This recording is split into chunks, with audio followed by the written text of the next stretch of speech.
Hello guys, welcome back to my channel. और दोस्तों, मैं तुम्हारे लिए लेके आया हूँ मैनेजमेंट अकाउंटिंग की यूनिट 5। जैसे कि मैनेजमेंट अकाउंटिंग की अदर किसी चैनल पे वीडियो भी शायद कम है या मैंने देखी नहीं इतनी, मे भी शायद नहीं होगी या होगी भी तो आपको शायद समझ में ना आ रही हो, तो इसलिए आपने बोला हो। तो मैं इसलिए आपके लिए मैनेजमेंट अकाउंटिंग की यूनिट 5 लेके आया हूँ। देखो, 5 यूनिट है। 5 यूनिट में मैं पहले वो करा देता हूँ जिसमें से एक आधा नहीं मतलब आप आराम से क्लियर कर लो, है ना। तो 5 क्वेश्चन तो वो करना ही है, तो एक शायद कर लोगे मेरी इन 3 वीडियो से। पहली वीडियो में बताऊंगा इंट्रोडक्शन रेस्पॉन्सिबिलिटी अकाउंटिंग का, दूसरे में इनके न्यूमेरिकल कराऊंगा, ठीक है। तो बहुत आराम से कर लोगे, बेफिक्र रहो, बहुत आराम से हो जाएगा काम, ठीक। स्टार्ट करते हैं इस वीडियो के बारे में। तो भाइयों, आपसे किसी ने पूछा कि भाई रेस्पॉन्सिबिलिटी अकाउंटिंग होती क्या है, रेस्पॉन्सिबिलिटी अकाउंटिंग होती क्या है। तो बहुत सिंपल सी बात सोचो, आपने 11th-12th क्लास में पढ़ी होगी अकाउंटेंसी। अकाउंटिंग जिसे बोल देते हो उसका नाम है पूरा अकाउंटेंसी। अकाउंटेंसी की बहुत सारी ब्रांच होती है, financial accounting, cost accounting, management accounting, ऐसे एक रेस्पॉन्सिबिलिटी अकाउंटिंग भी होती है। हर हर ब्रांच का अलग अलग काम करने का सा लिखा होता है, सबको अपना अपना काम दिया जाता है। तो ऐसी रेस्पॉन्सिबिलिटी अकाउंटिंग में हम क्या करते हैं, जो अलग अलग डिपार्टमेंट्स होते हैं, अलग अलग जितने भी हम डिपार्टमेंट बना लेते हैं या फिर मेजर हेड्स बना लेते हैं, जितने भी हम लोगों को रेस्पॉन्सिबिलिटी देते हैं, जिन लोगों को हम वर्क देते हैं, हमें उन लोगों के लिए एक तरीके से मैं आपसे ये बोलना चाहूँगा कि उन्हीं के लिए हम उन्हें अथॉरिटी अधिकार दे देते हैं कि भाई ये तुम्हारे को अधिकार दिए हैं, आपको इन अधिकारों को अपने पास रख के काम को पूरा करना है। तो जो गलती करेगा हम उसे रिस्पॉन्सिबल ठहराएंगे, सीधी बात है ना। तो इसका मतलब रिस्पॉन्सिबिलिटी अकाउंटिंग वो अकाउंटिंग होती है जो कि रिस्पॉन्सिबल ठहराती है एक तरीके से उस व्यक्ति को जो जिसका हेड का काम दिया गया है। तो भाई ये तो आप बच्चों वाले क्वेश्चन तो आएगा नहीं कि रेस्पॉन्सिबिलिटी अकाउंटिंग क्या होती है। अगर आए भी तो रेस्पॉन्सिबिलिटी अकाउंटिंग एक ऐसी ब्रांच है अकाउंटिंग की जिसके अंदर हम जो है अथॉरिटी रेस्पॉन्सिबिलिटी शेयरिंग करते हैं और पता लगाते हैं कुछ वेरियस मेथड से कि क्या चीज़ है और क्या नहीं। समझ में आया या नहीं आया। इसकी हेल्प से ही हम डेविएशन पता लगाते हैं, एरर्स का पता लगाते हैं और फिर उन्हें करेक्ट करने की सोचते हैं। क्लियर। आपसे पूछेगा कि रेस्पॉन्सिबिलिटी अकाउंटिंग की एडवांटेज क्या है, रेस्पॉन्सिबिलिटी अकाउंटिंग की एडवांटेज क्या है। तो भाई पहला फ़ायदा क्या है, ईजी आइडेंटिफिकेशन।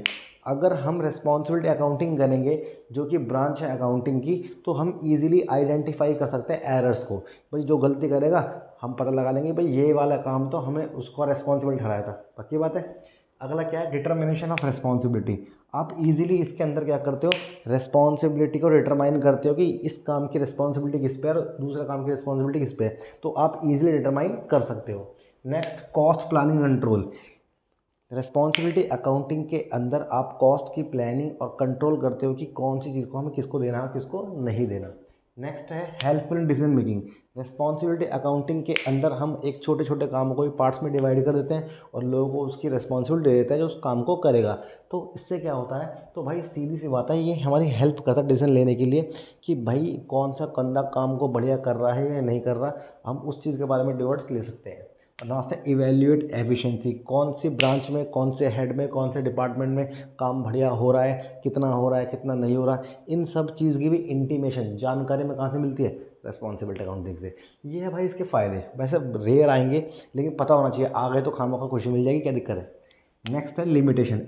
रिस्पॉन्सिबिलिटी अकाउंटिंग की दिक्कत क्या है, तो सबसे पहली बात है कि इसमें हम कॉस्ट को इतना ज़्यादा क्लासीफाई कर देते हैं कि हमारे लिए बहुत कंजस्टेड हो जाता है, पहला पॉइंट। दूसरा, डिले इन रिस्पॉन्स रिपोर्टिंग। भाई जब हमने इतने सारे लोगों में काम को बांट दिया तो सीधी सी बात है हमको बहुत ज़्यादा टाइम लगेगा क्या रिपोर्टिंग करने में, हर बंदे से इंटीमेशन लेने के लिए। इंटीमेशन मतलब जानकारी। Next, overloading of information. इसमें भाई रेस्पॉन्सिबिलिटी अकाउंटिंग के अंदर जो इन्फॉर्मेशन है वो बहुत ज़्यादा ओवरलोड हो जाती है। क्यों, हमने हर बंदे को इन्फॉर्मेशन दे रखी है, रेस्पॉन्सिबिलिटी दे रखी है, अथॉरिटी दे रखी है, वो उसके अकॉर्डिंग काम करेगा। तो ये तो देखो थ्योरी है जिसको मैं खुद भी थोड़ा इंटरेस्ट से नहीं पढ़ा रहा क्योंकि बहुत रेयर आती है, आए तो आप लिख देना। लेकिन अब बताते हैं इसके मैथड्स की। अगर मैं आपके मेथड्स की बात करूं, एसओएल से भी आगे सब बता रहा हूं टोटल, तो भाई एसओएल में अगर आपकी जो पेपर है उसके अकॉर्डिंग भी और जो नॉर्मल है भी उसके अकॉर्डिंग भी आपको 4 मेथड्स को माइंड में सेट रखना है। Number 1, ROI method. क्या बोला मैंने, ROI method, return on investment method.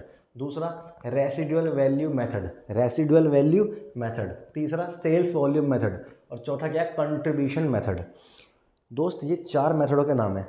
अब 1 मिनट के लिए अगर आप बिल्कुल पॉज करके मेरी बात सुनो, आपका कल पेपर है और आपको कल पेपर की तैयारी करनी है इस चैप्टर की, तो कैसे करनी है बिल्कुल सब चीज़ क्लियर कर लो, बहुत सिंपल सोचो। सबसे पहले रिस्पॉन्सिबिलिटी अकाउंटिंग लिखा पेज पे, और लिखने के बाद लिखो सबसे पहले हमें पढ़ना है इसका मीनिंग। रिस्पॉन्सिबिलिटी अकाउंटिंग होती क्या है? रिस्पॉन्सिबिलिटी अकाउंटिंग वो अकाउंटिंग है, ये अकाउंटिंग की वो ब्रांच है जिसमें हम अथॉरिटी रिस्पॉन्सिबिलिटी शेयरिंग करते हैं, ताकि हर ब्रांच वाला, हर डिपार्टमेंट वाला काम को प्रॉपर कर सके। ठीक, फिर उसकी आपको 5 एडवांटेज याद करनी है, जो मैं आपको ऑलरेडी लिखवा चुका हूँ, वीडियो को स्लो करके देख लेना। फिर मैं आपको 4 इसकी लिमिटेशन लिखवा दिया, आप उसको प्रॉपर समझ लेना। फिर बात है मेथड्स, अपने माइंड में सेट करना कि रिस्पॉन्सिबिलिटी अकाउंटिंग का अगर क्वेश्चन आया तो या तो हमें ROI मेथड को सीखना पड़ेगा, रिटर्न ऑन इन्वेस्टमेंट मेथड को सीखना पड़ेगा, या रेसिडुअल वैल्यू को सीखना पड़ेगा, या फिर हमें सीखना पड़ेगा कंट्रीब्यूशन, या फिर सीखना पड़ेगा हमें सेल्स वॉल्यूम मेथड।